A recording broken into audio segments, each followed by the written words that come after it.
Section 5.4, number 21. Jose has 1/3 as many nickels as dimes. If he has a total of $2.45, how many of each coin does he have? The first thing we want to do is set up a chart. So we'll draw that in right here. Again, whenever you make your chart, you're going to want to make sure that you label all of the columns.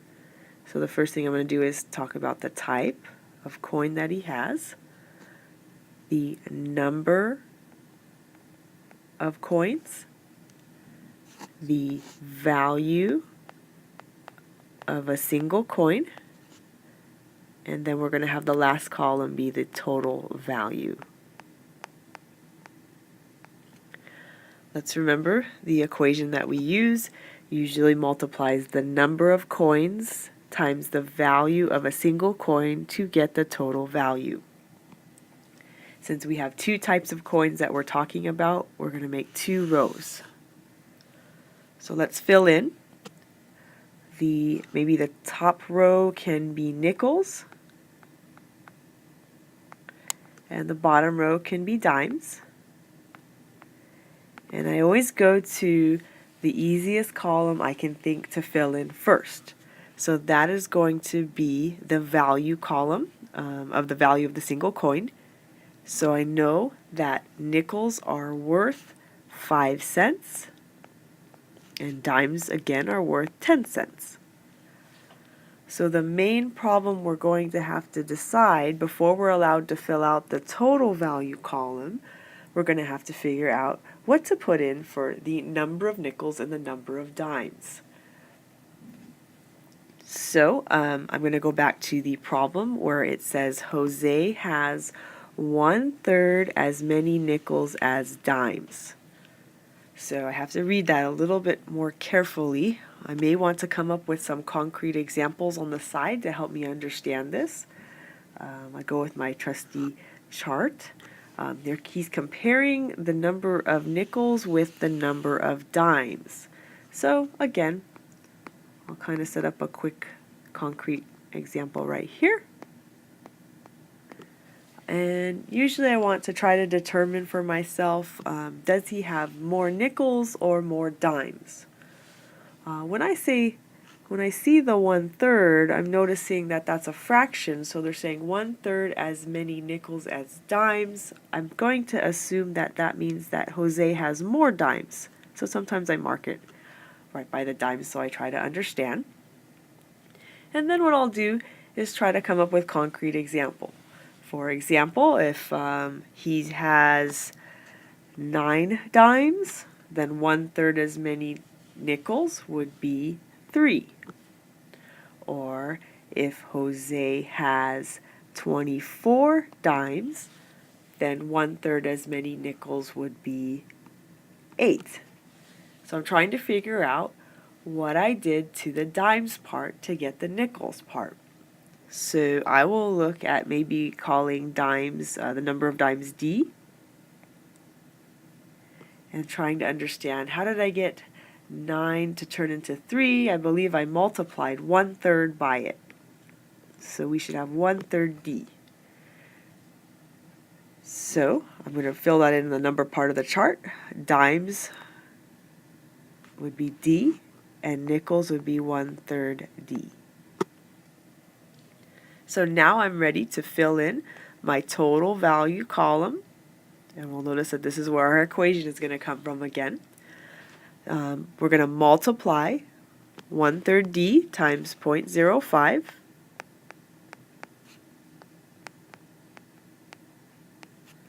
And D times 0.10. So that should allow us to get the equation. Well, remember how we set up the equation. It's usually the total value of the nickels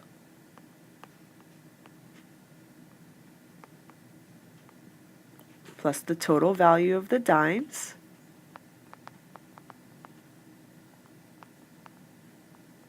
will give us the total amount of money that Jose has. And if we remember carefully, I believe the total amount of money is $2.45, so we can replace that right in the equation. Looking at our chart, we're going to look at the total value from the nickels, 0.05 times 1/3 D, plus the total value from the dimes, 0.10 D.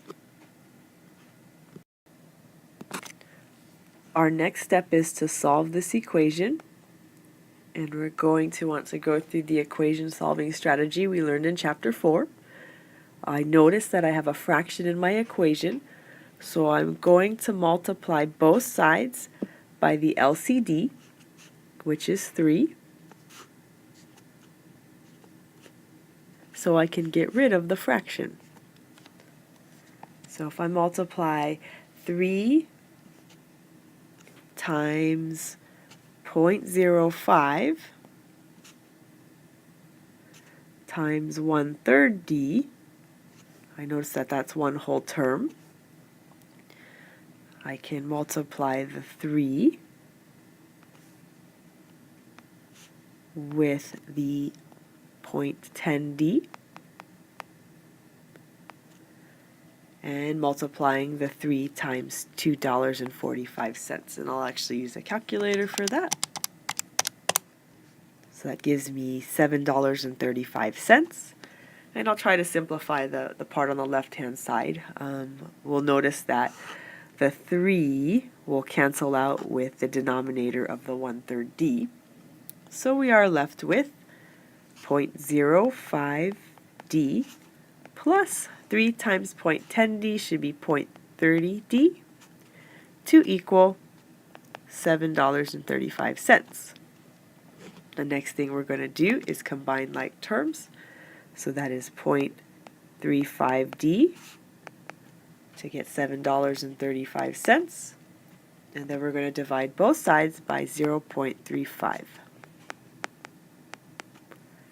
So that's where we're going to get D equals, let's use our calculator, remembering that you're going to punch in the numerator first. So 7.35 divided by 0.35. So that's going to give us 21. And that means that we used D to represent the number of dimes, so I'll kind of summarize on the side. I should have 21 dimes. And then I have to remember what the statement was talking about with the nickels. And I believe the number of nickels would be 1/3 as many dimes.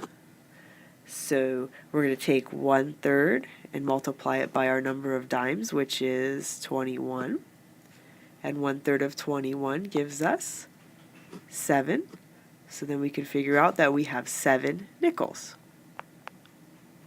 And I'll put it on the side to tie the problem up at the end. So we should have 21 dimes and 7 nickels. And that, along with my equation setup, gives me the solution to this problem.